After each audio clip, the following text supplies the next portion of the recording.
Good morning everyone, Swapna dairy ব্লগে তোমাদের সবাইকে স্বাগত। তোমরা সবাই ভালো আছো তো? আমি মোটামুটি আছি, ভীষণ গা হাত পা ব্যথা গো।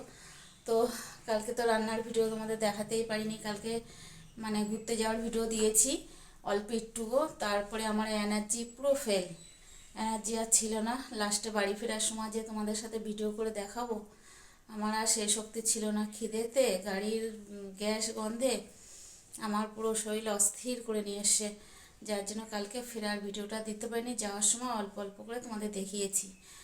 তো রাত্রে বাড়ি এসেও তোমাদের সাথে সেইভাবে শেয়ার করতে পারিনি, একদম অচৈতন্য হয়ে পড়ে গেছি। আর ভিডিওটা কালকে শেষ করতে পারিনি, তাই জন্য ভাবলাম আজকে সকাল থেকে আবার শুরু করে দুদিনের ভিডিও একসাথে দিয়ে দেবো।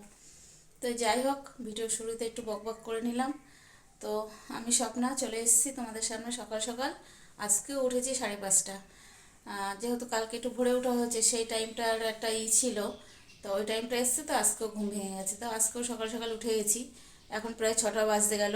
মানে একটু বাসন দিয়ে, উঠোন ঝাড় দিয়ে, বাসি জামা কাপড় ছেড়ে সমস্তটাই গুছিয়ে নিয়ে রান্নাঘরে চলে এসেছি। এখন কি রান্না করি না করি পুরো ভিডিওটা তোমরা দেখতে থাকো। আজকেও ছোট্ট রান্না দেবো, কেউ কিন্তু স্কিপ করবে না। পুরো ভিডিওটা দেখতে থাকো আর আমার সঙ্গে থাকো, ঠিক আছে? তো চলো, কি গোছাচ্ছি না গোছাচ্ছি দেখো। তারপরে দেখো কতটা কাজ গুছিয়ে নিয়েছি। এই মাছটা গোটায় ফ্রিজে ছিল, আমি এখন সকালবেলায় ঠান্ডার মধ্যে কেটে ধুয়ে এই যে এখন লবণ হলুদ মাখিয়ে নেব। আর এদিকে দেখো নোটে শাক ছিল, সেই নোটে শাকটা বেছে ধুয়ে একদম কুচিয়ে নিয়েছি। এটা করবো পেঁয়াজ রসুন দিয়ে। এই যে পেঁয়াজ রসুনও কেটে নিয়েছি, মানে ঠান্ডার মধ্যে এই জলের কাজ, এই জন্য আজকে একটু আমি সকাল সকাল উঠেছি। জানি ঝামেলার কাজগুলো রয়েছে, অন্যদিন রাত্রিবেলা কেটে ধুয়ে গুছিয়ে রাখি। কিন্তু বন্ধুরা কি বলবো, কিছু বলার নেই। আমার গা হাত পা এত ব্যথা হয়েছে, এনার্জি এত লস হয়ে গেছে যে আমার কালকে বাড়ি এসে আমার আর কোনো শক্তি ছিল না গো করার। তো তাই জন্য সমস্তটাই পড়েছিল, ওই জন্য আজকে সকাল সকাল উঠে এই কাজগুলো সারছি। আর এইদিকে দেখো গ্যাসটা অন করে দিয়েছি, কড়াইও বসিয়ে দিয়েছি। এখন আগে ভাজবো মাছ, তারপরে ভাজবো শাক, আর তারপরে এটা করব সর্ষে বাটা দিয়ে আর ধনেপাতা দিয়ে ভোলা মাছের ঝাল করব। তো লবণ হলুদ মাখানো হয়ে গেল, আর আমার হাত একদম ঠান্ডা বরফ। এই শীতের মধ্যে ট্যাঙ্কির জলে কাজ করতে গেলে বুঝতেই তো পারছো কীরকম লাগে। তো আমারও ঠিক তেমনটাই লাগছে। তো যাই হোক, তোমরা কে কে আমার মতন এরকম কুলো ব্যবহার করো এখনও? আমি কিন্তু এখনও কুলো ব্যবহার করি, দেখতে পাচ্ছ কুলোর উপরে কিন্তু শাক কুচিয়ে নিয়েছি। তো চলো, কড়াইটা আমার হয়ে গেছে, এখন তেল দিয়ে মাছটা ভাজা যাক। তো তেল দিয়ে দিচ্ছি, তেলটাও হয়ে গেছে। এখন আমি একে একে দুটো তিনটে করে মাছ ভাজবো। সমস্তটা মাছ একসাথে ভাজা যাবে না, দুটো তিনটে করে একসাথে, মানে দুটো তিনটে করে ভাজবো।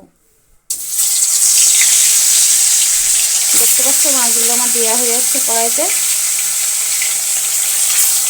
মাছগুলো একটু বড় বড়, ওই জন্য একটু খন্ড করে নিয়েছি। চলো এই কড়াই থাক, এই কটা আগে ভেজে নিই, তারপরে আবার এগুলো ভাজবো।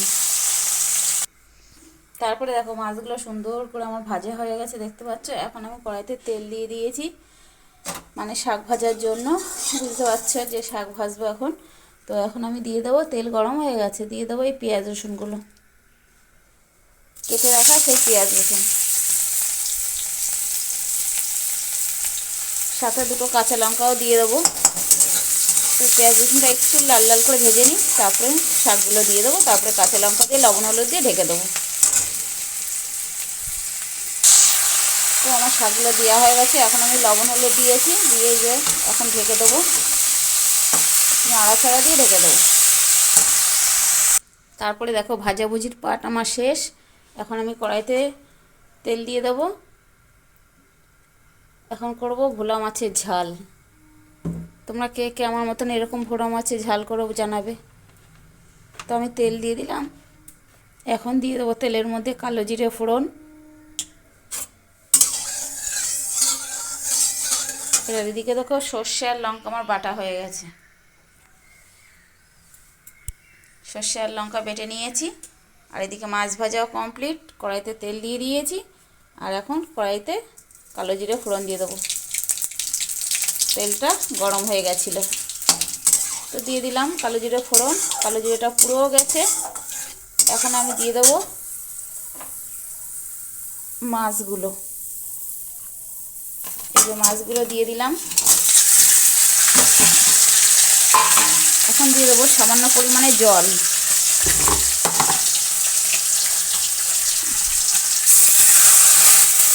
দেখতে পেলে সামান্য পরিমাণে জল দিলাম। এবার একটু লবণ হলুদ দিয়ে ঢেকে দেবো, তারপরে সর্ষে বাটা আর ধনে পাতা দিয়ে নামাবো। তো ফাইনালি আমার ভোলা মাছের ঝাল কমপ্লিট। দেখতে পাচ্ছ কত সুন্দর হয়েছে, সেন্টও কিন্তু সেই বেরিয়ে গেছে। মানে শীতকালের দিনে ভোলা মাছের ঝাল সর্ষে বাটা ধনে পাতা দিয়ে কীরকম ব্যাপারটা, একদম জমে ক্ষীর না? তো এই আছে আমার ভোলা মাছের ফাইনাল লুক, দেখো একদম জমে ক্ষীর। তো যাই হোক, চলো ভোলা মাছের ঝালটা নামানো যাক।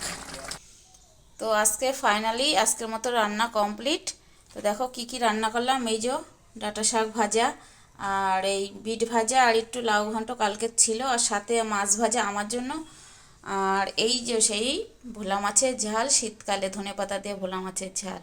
তো এই ছিল আজকে আমার রান্নাবান্নার মেনু, ফাইনাল লুক রান্নার। আর এদিকে আছে হাঁড়িতে ভাত, দেখতে পাচ্ছ গরম ভাত।